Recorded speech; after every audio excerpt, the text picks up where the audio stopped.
Gloria al Señor. Muy buenas noches, mis queridos hermanos y hermanas, en el nombre de Jesús. Les saludo con la paz de nuestro Señor Jesucristo. En esta noche vamos a desarrollar el capítulo número 7 de la doctrina de salvación, cuyo título es El mover de una iglesia apostólica. Saludamos a todos los que nos escuchan por las redes, gloria al Señor Jesús, y esperamos que este estudio bíblico sea de mucha bendición para todos ustedes. Este es Ministerios Hispanos EPSIBA, la Iglesia del Nombre de Jesús. Recordemos que este seminario está planificado desde 4 puntos de vista o 4 ángulos. El primer ángulo es la doctrina de la salvación. El segundo ángulo es la doctrina de la revelación. El tercer ángulo es la doctrina de la santidad. Y el cuarto ángulo, la doctrina de alabanza. Gloria al Señor Jesucristo. Dentro de la doctrina de salvación estamos desarrollando el capítulo número 7 el día de hoy. Vamos a tomar en cuenta esta palabra. En el libro de los Hechos, capítulo 5, versículo 29, la palabra de nuestro Señor Jesús dice así: Respondió Pedro y los apóstoles dijeron: es necesario obedecer a Dios antes que a los hombres.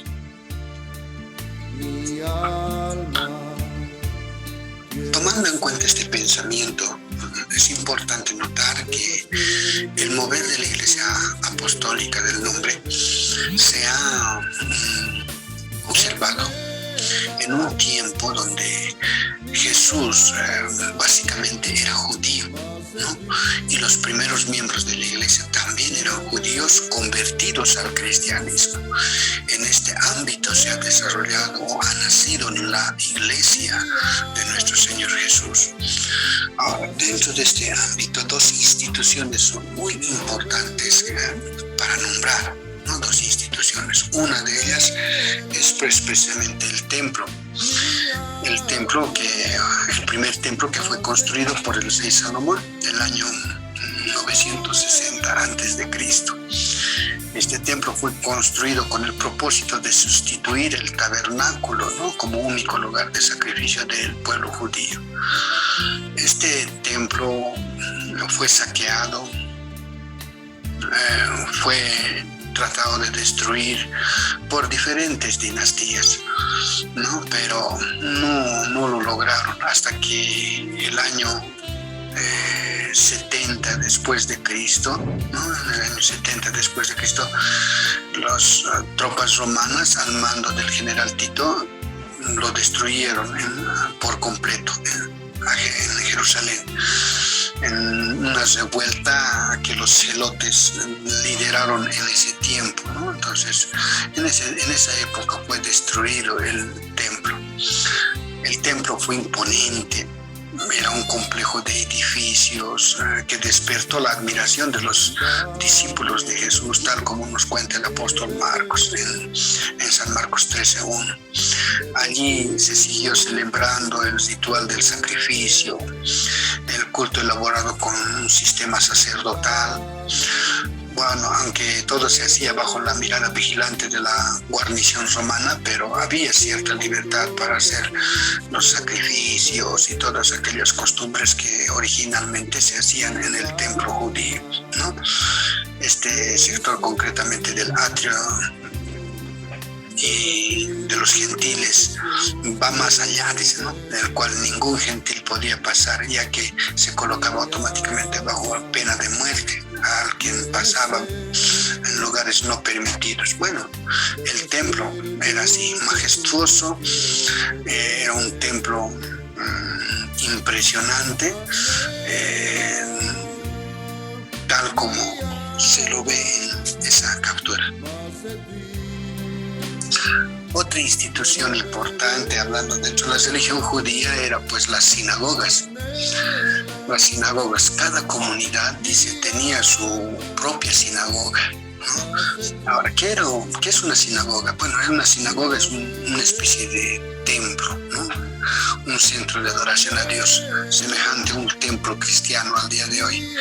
En las sinagogas se realizaban, ¿no? Dice, la adoración a Dios, el estudio de la ley. Las comunidades celebraban siempre el día sábado, dice, ¿no? Los hombres estaban de un lado, las mujeres de otro lado, para oír la lectura, la exposición de los pasajes establecidos de la ley, los profetas, y además de unirse a las oraciones litúrgicas prescritas, ¿no? La sinagoga tenía ese fin de albergar a la gente para esos actos religiosos. Las autoridades de las sinagogas eran los ancianos, ¿no? Ellas eran las autoridades supremas de las sinagogas. Hablando de los partidos, sectas y movimientos del judaísmo, es necesario nombrar en primer lugar a los fariseos. ¿Quiénes eran pues los fariseos? La palabra fariseo proviene del hebreo perusim, que significa parash o separar. Los fariseos eran una comunidad judía que existió en el segundo siglo después de Cristo, ¿no? Existió en el segundo siglo después de Cristo, y ellos se atribuyen su origen al periodo de la cautividad de Babilonia, pero otros lo situaban su origen durante la dominación persa, ¿no? Consideraban sucesores de los hadisim. La palabra significa devoto. Bueno, los fariseos eran puristas, eran religiosos, concentraron todo el poder de los asuntos relacionados con la religión judía, más que en sus temas políticos. Los fariseos lograron que sus interpretaciones religiosas fueran aceptadas por la gran mayoría de los judíos. Realmente eran gente muy influyente, por lo cual, tras la caída del templo de Jerusalén, ellos tomaron el control del judaísmo oficial, ¿no? Y con ello transformaron el culto del culto. Ahora, el máximo representante del judaísmo era el sumo sacerdote, cargo que después de la destrucción del templo se volvió innecesario. Pasado entonces el culto religioso a la sinagoga, por ello se denominó desde entonces casa de reunión. Bueno, la preocupación de los fariseos era la fiel observancia de la ley, ¿no? Ya ellos eran celosos de la ley, de las tradiciones judías, ellos observaban cada detalle, ¿no? Y si los juzgamos por esa norma, podríamos considerarlos como judíos modelo, ¿no? Así tendrían que ser los fariseos, ¿no? Puesto que el alimento que consumían podía haber sido no diezmado, dice, ¿no? Es decir, pudiera no habérselo ofrecido la 10ª parte a Dios. Ellos eran muy convenientes, obraban bajo su propia conveniencia, eran arrogantes, eran gente que inclusive se repudiaban a su esposa, a su mujer, si es que les daba la gana de hacerlo. Jesús, sin lugar a dudas, no dejó de catalogarlos como hipócritas delante del pueblo judío, en San Mateo 23, 3 al 31, ¿no? Por sus acciones, porque sus acciones de los fariseos estaban muy lejos de sus palabras. Esos eran los fariseos, ¿no? Raras veces era grande el número de sus reuniones. Además, los fariseos fueron quienes establecieron las líneas para el desarrollo del judaísmo después de la destrucción de Jerusalén. Aseguraron un constante énfasis en la piedad individual, las estrictas normas éticas, así como su bien conocido legalismo, eran respetados pero no amados por los demás judíos. Bueno, esos eran los fariseos, como dice el Señor, sepulcros blanqueados. Gloria al Señor Jesús. También tenemos otro movimiento religioso conocido como los saduceos. ¿Quiénes eran los saduceos? La palabra saduceo proviene del hebreo Sadoquim, también conocido como sadoquitas, dice, eran descendientes de Sadoc en la época de Salomón, ¿no? Podría ubicarse su origen como un partido político, como les dije, el año segundo antes de Cristo, pero también desaparecieron en el siglo segundo después de Cristo. Caifás era el sumo sacerdote responsable del enjuiciamiento de la sentencia a Jesucristo. Él era saduceo. Flavio Josefo, el historiador judío romano del siglo I después de Cristo, dijo que ellos eran un grupo muy belicoso, de gente muy belicosa, cuyos seguidores eran gente de la clase rica y poderosa del pueblo judío, y que se les consideraba groseros pues en sus interacciones sociales con la gente. Bueno, ellos eran los saduceos. Los saduceos también, el origen se remonta a la protesta de muchos sacerdotes, ¿no? Cuando en el año 175 a.C. se interrumpió el ejercicio de la sucesión legal del sumo sacerdote en el templo de Jerusalén. Entonces, dice, el cargo fue comprado al rey Seleucida, Antíoco y Epífanes, ¿no? Bueno, hay mucha historia, mucho que hablar de los saduceos. Eran miembros de la clase alta de la sociedad judía. Por esa razón todos ellos eran generalmente ricos, por lo que todos los conquistadores, todos los que conquistaban al pueblo de Israel buscaban el apoyo de los saduceos, porque eran gente influyente y rica. Eran colaboracionistas con el poder extranjero. Se sometían fácilmente al poder extranjero por conveniencia más que por convicción. Esta sumisión al poder extranjero les permitía ostentar cargos públicos importantes. El sumo sacerdote era miembro de este grupo, así como la aristocracia, los principales terratenientes de aquel entonces, todos eran saduceos. Bueno, también dice, se negaban a aceptar otros libros fuera de los primeros 5 libros de la ley de Moisés. Ellos rechazaban cualquier otro libro. Rechazaban también, dice, la resurrección. Eran muy conservadores, ¿no? Rechazaban la resurrección, rechazaban a los ángeles, rechazaban la inmortalidad del alma, rechazaban los demonios. Y por el hecho mismo de ser personajes muy estrictos en su forma de observar la ley, ¿no? En realidad estrictos entre comillas, ¿no? Porque eran gente que promovía, gente que operaba de acuerdo a su propia conveniencia, ¿no? Ellos eran muy su propia conveniencia, buscaban sus propios intereses, dado que ellos se consideraban gente de la alta, se consideraban ellos mismos gente privilegiada del Señor, y tomaban en cuenta la ley ojo por ojo, diente por diente. En otras palabras, su filosofía era totalmente materialista, liberal y mundana, ¿no? Esa era la situación de los saduceos. Hay otro grupo llamado los escribas. La palabra escriba proviene del hebreo sofer, que se traduce como secretario, escribano o copista. Alude a una persona instruida. En los días del sacerdote Esdras, en el año 538 a.C. y 432 a.C. La palabra escriba viene de soferim, que significa copista, ¿no? Ellos eran escritores de la lectura de la literatura hebrea. En el transcurso del tiempo se hicieron extremadamente meticulosos, dice la historia, ¿no? Hasta el punto de que no solo contaban las palabras que copiaban, sino inclusive las letras, ya que la lengua hebrea solo contaba con consonantes. Bueno, ellos, dice, limpiaban meticulosamente las plumas para escribir, eran rigurosos en la escritura de la palabra, pero también se tomaban ciertas libertades, ¿no?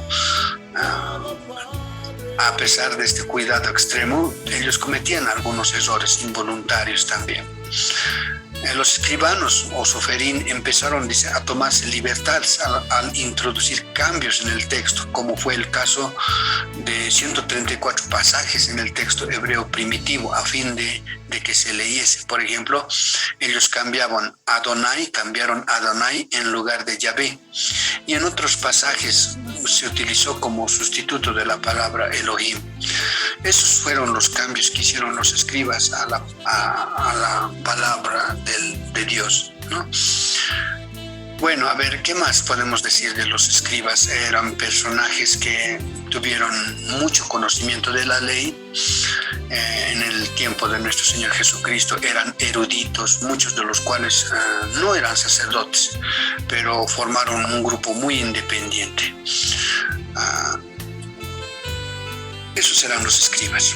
Su fachada, en realidad, les agradaba a ellos que se les llame Rabí, mi grande, mi excelso maestro. Se les encantaba que se les nombrase así.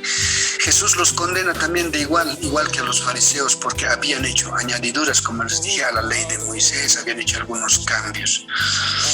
Este hecho de ser admirados, de tener hambre de poder, de tener el favor de Dios, les llamó a un denominativo por parte de nuestro Señor Jesucristo.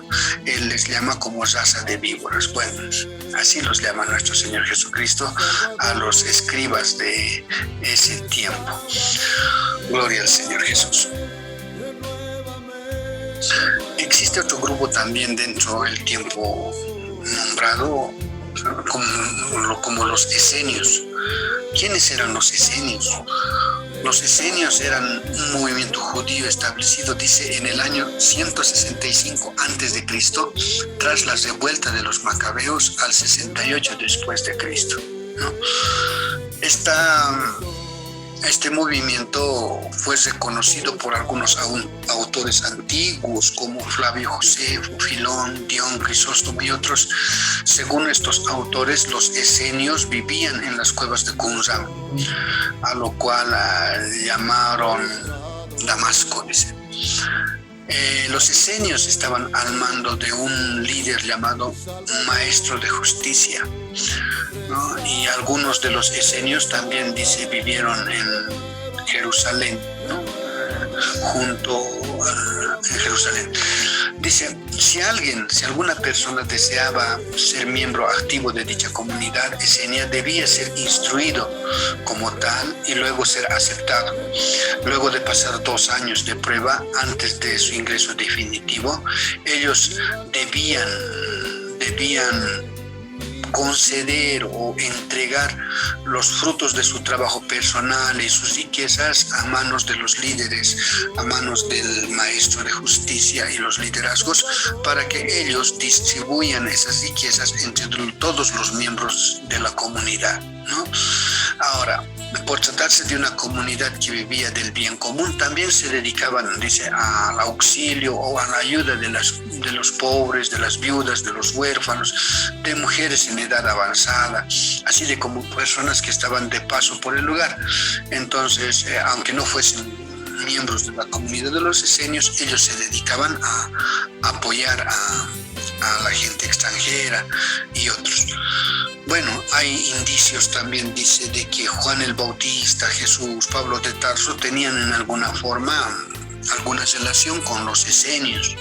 Dado esto, muestra los manuscritos encontrados en Qumran, dan evidencia de aquella relación que tenían con dichos personajes. Bueno, para terminar vamos a analizar a los celotes. ¿Quiénes eran pues los celotes? Un grupo por demás interesante de considerar. Mientras los fariseos, saduceos y escribas, podría decirse que se acomodaban al momento político, social que se vivía, porque era gente que se acomodaba, los esenios esperaban la liberación divina. Los celotes eran otro tipo de gente. ¿no? De acuerdo a los autores, más que un partido religioso, eran un movimiento político nacionalista en Israel, que fue fundado en el siglo I y fundado por Judas el Galileo y el fariseo Sadoc, poco después del nacimiento de Jesucristo.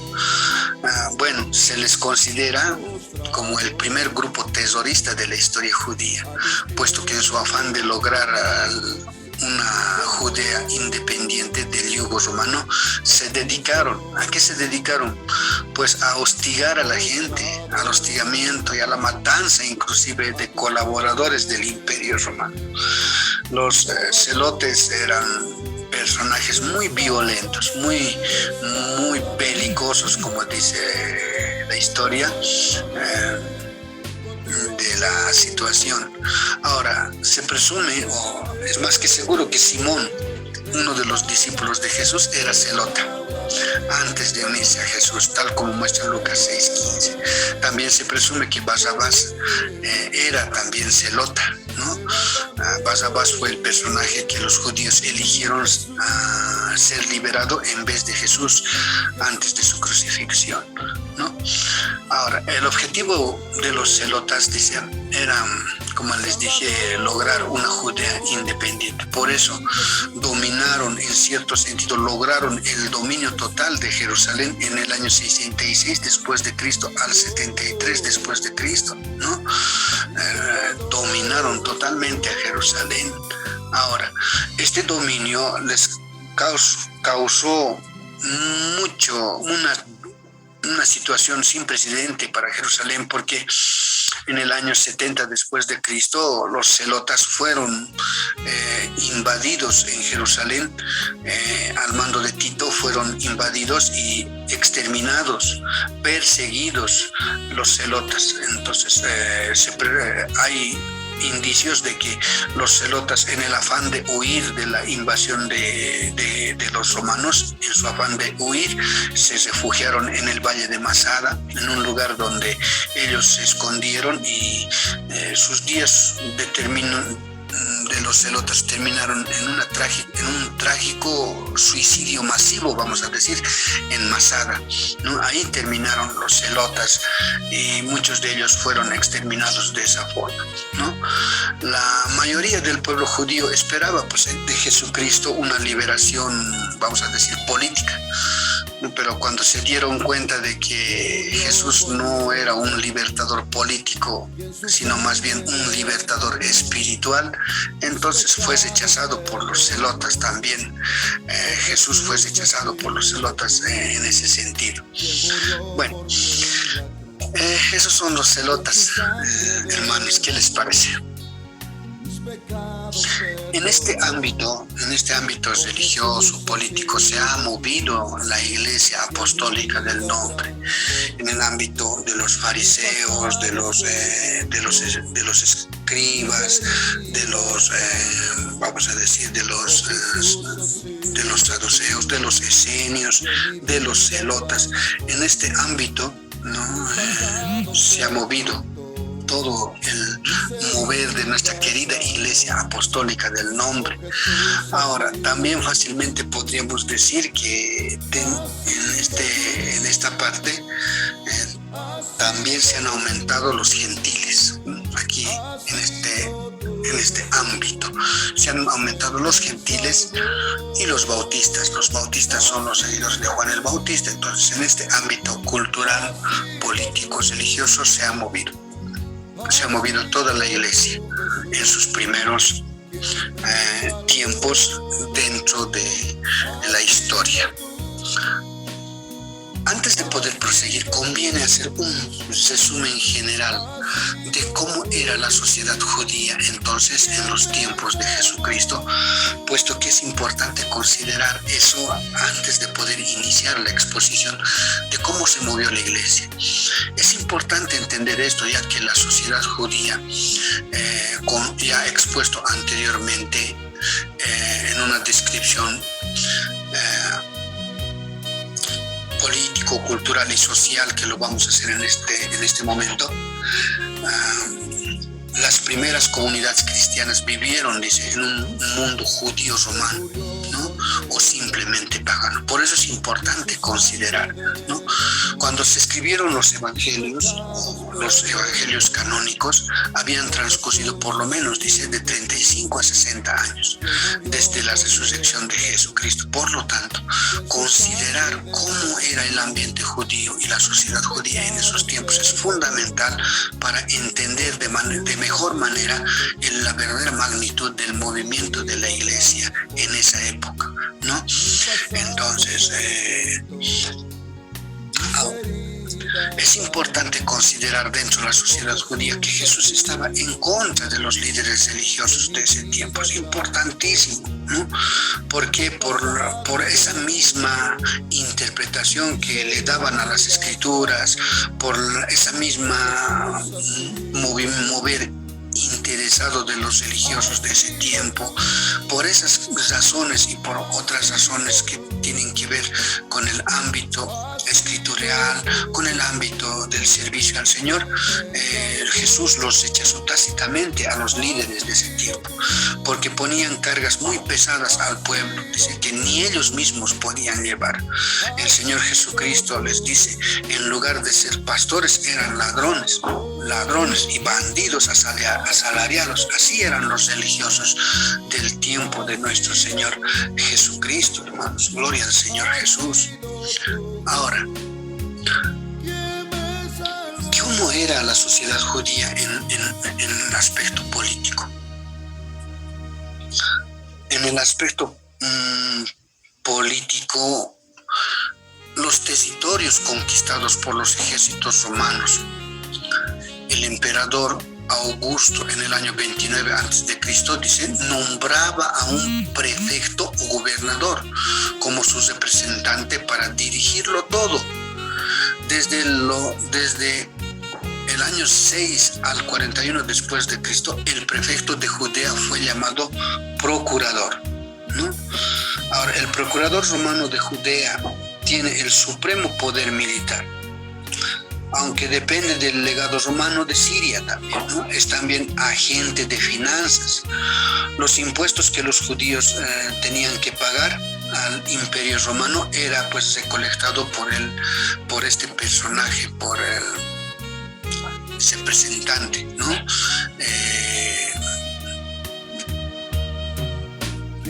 Ahora, es importante también considerar que el procurador, ¿no?, tenía el poder supremo militar, ¿no?,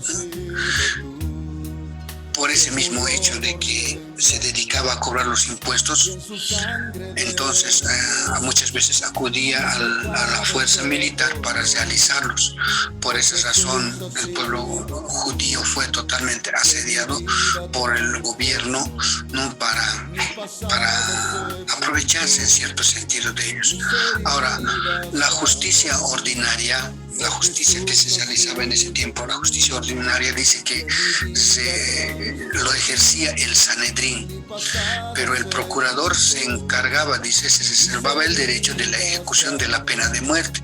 El procurador residía en ese tiempo en Cesarea, ¿no?, y solamente acudía en las fiestas a Jerusalén. Cuando había fiestas, el procurador asistía o acudía a Jerusalén, ¿no? Ahora, en Jerusalén existía la ciudadela militar llamada la Torre de Antonia, que era una edificación en el ángulo noreste del templo, ¿no?, donde habitualmente reside la guarnición romana. Desde este punto, dice, era un sitio muy estratégico para controlar fácilmente la multitud que acudía al templo en Jerusalén. Ahora, hay indicios también de que el procurador era una persona muy influyente y gozaba de muchos privilegios. Por ejemplo, en los años 6 al 41 después de Cristo, el procurador, dice, nombró cerca de 8 ocasiones. En 8 ocasiones nombró al sumo sacerdote, ¿no? ¿Qué les parece? Ahora, Pilato fue uno de los procuradores romanos que ejerció el dominio desde el 26 al 35 después de Cristo, ¿no? De acuerdo a Agripa, describe a Pilato como un personaje inflexible, de carácter arbitrario, despiadado, porque cometía robos, ultrajes, amenazas, acumulación de riqueza. Ya no era un personaje frío, hostil, y este personaje precisamente fue encargado de tener la justicia de nuestro Señor Jesucristo en ese tiempo. Gloria al Señor Jesucristo. Bueno, la sociedad judía en el sentido político era así, hermanos y hermanas, ¿no? En ese mundo, en ese ámbito, la iglesia nació en el día de Pentecostés.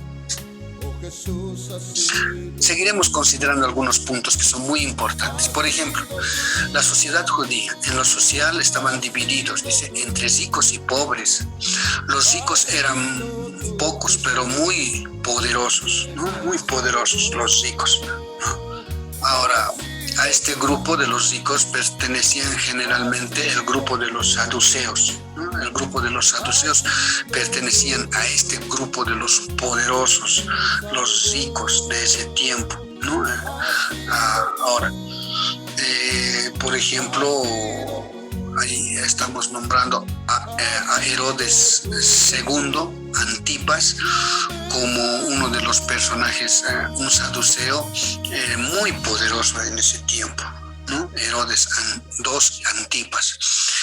Otro personaje, Herodes I el Grande, ¿no? También era otro personaje muy poderoso que se construyó el templo de Jerusalén, ¿no? Con toda su majestuosidad. Bueno, esos eran los ricos. Ahora, los pobres eran la mayor parte de la población, ¿no? ¿Por qué? Porque la mayor parte de la población eran pobres. En este punto estaban los jornaleros, ¿no? Los jornaleros eran gente que se dedicaba a trabajar y se les pagaba, dice, por el diario, ¿no? Trabajaban de sol a sol por un denario y por la comida. Ahí está. También vienen los escribas. Los escribas no tenían un oficio ni ejercían el comercio, ¿no? como nosotros, sino que tenían la observancia de la ejecución de la enseñanza de la ley. Además, la enseñanza debía ser gratuita. Los escribas eran generalmente pobres y vivían de las ayudas que recibían de sus admiradores, de sus seguidores. También vivían, dice, de las invitaciones que se les ofrecían a tomar parte de los banquetes y celebrados en las casas, ¿no? Algunos fariseos eran pobres, pero con cabeza de ricos, se dice. Bueno, también estaban ahí los esclavos. Los esclavos eran la mayoría de ellos, estaban en el palacio de Herodes, venían a ser como criados domésticos, no eran libres. Los judíos solo podían ser esclavos durante 6 años, ¿no? Y el dueño, si el dueño no era judío, el esclavo debía serse rescatado por sus parientes. Bueno, también tenemos a los mendigos. Los mendigos eran los que no trabajaban y no podían trabajar. Se les acercó un gran gentío a nuestro Señor Jesucristo, se les llevaba cojos, ciegos, lisiados, sordomudos y otros enfermos. Jerusalén pues era el centro donde esta gente acudía para pedir limosna, y una de las costumbres más arraigadas en el pueblo judío era pues el otorgar limosna a los necesitados. Esta era una de las 3 prácticas fundamentales de la ley judía. También había el pueblo de la tierra, dice, eran campesinos considerados como los sacerdotes, considerados por los sacerdotes como ignorantes de la ley. Ahí están los campesinos.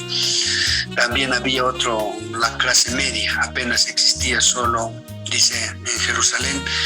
Pertenecían a ella los pequeños comerciantes, artesanos, propietarios de talleres, los dueños de las hospederías en Jerusalén. Ellos eran de la clase media. ¿Cómo era tratada en los tiempos de Jesucristo la mujer? Dado que la cultura judía es una cultura totalmente patriarcal, La poligamia, dice, era una costumbre practicada por algunos judíos. Esto es importante considerar, ya que siendo la mujer parte de la sociedad, era considerada con menos derechos, inferior al varón. Las mujeres, por lo general, como dice la historia, las mujeres, había un dicho que se decía, mujeres, esclavos y niños, ¿no? Tratándolos de llevar al mismo nivel a la mujer, al nivel de los esclavos y de los niños. La mujer se debía a su dueño si era soltera, al padre si era casada, al marido si era casada, al marido, y si era viuda sin hijo se debía al cuñado. Entonces, en una sociedad totalmente patriarcal, la mujer era considerado un poco más que un objeto. La religión judía, por ejemplo, dice que era considerada una religión de varones. En las sinagogas, por ejemplo, la mujer estaba estrictamente ubicada dentro de las sinagogas. Las mujeres estaban separadas y siempre estaban las mujeres ubicadas en lugares inferiores o secundarias.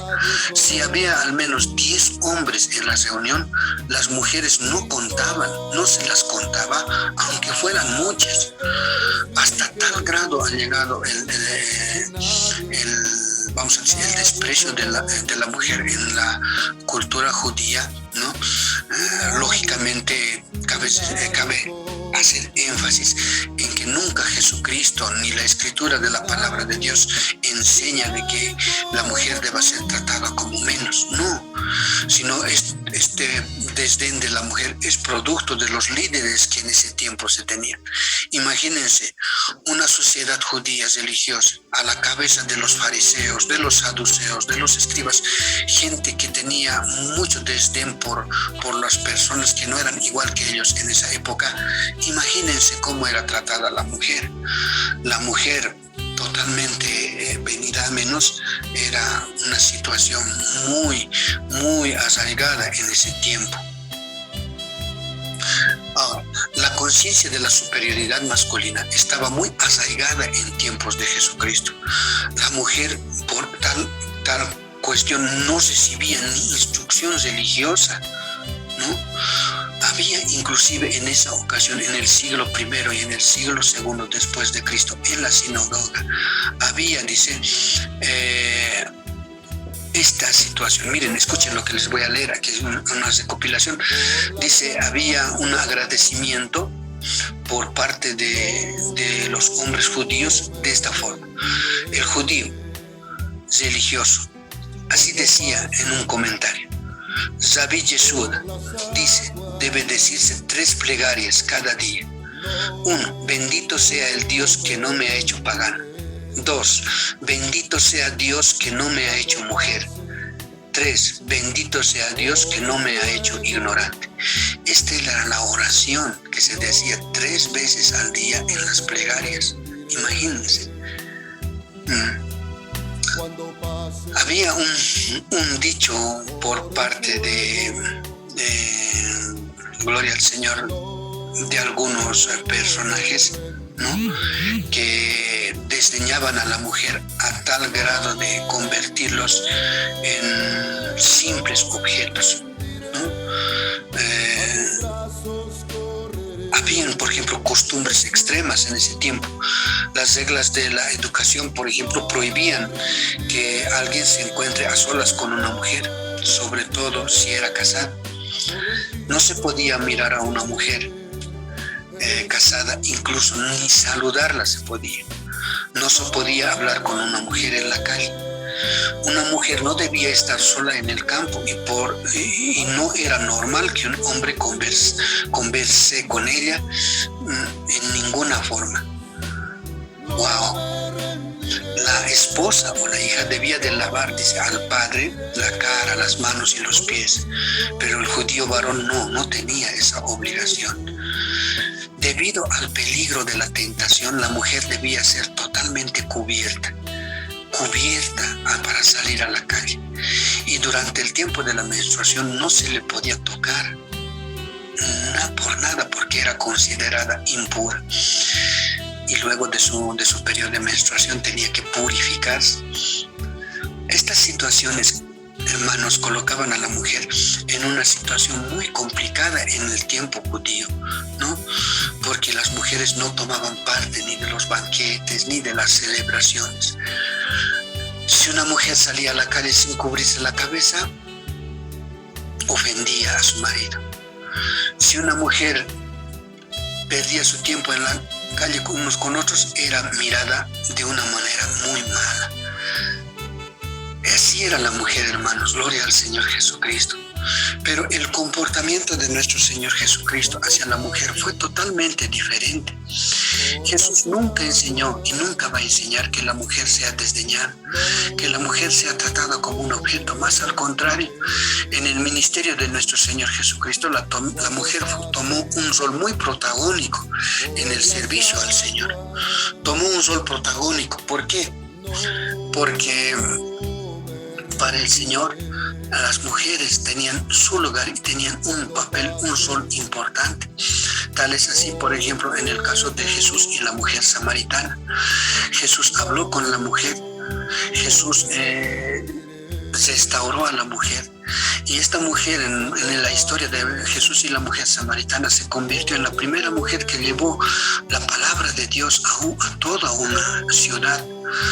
Entonces, para Jesús la mujer tiene la misma dignidad y categoría y derechos que el varón.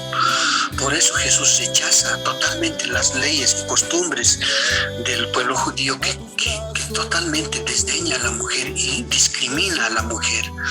Por esa razón, hermanos, gloria a Dios, Jesús en ninguna parte, en ninguna forma, amén, nos ha enseñado que nosotros despreciemos a la mujer o que tengamos a la mujer en menos. Más al contrario, Jesús valora a la mujer como a vaso más frágil. Jesús valora a la mujer en su rol de madre, de esposa y de hija. Jesús valora a la mujer porque Él nos enseña a amarla y a respetarla en todo el sentido de la palabra. Gloria al Señor Jesucristo. Hay en la época, en este guardando y protegiendo.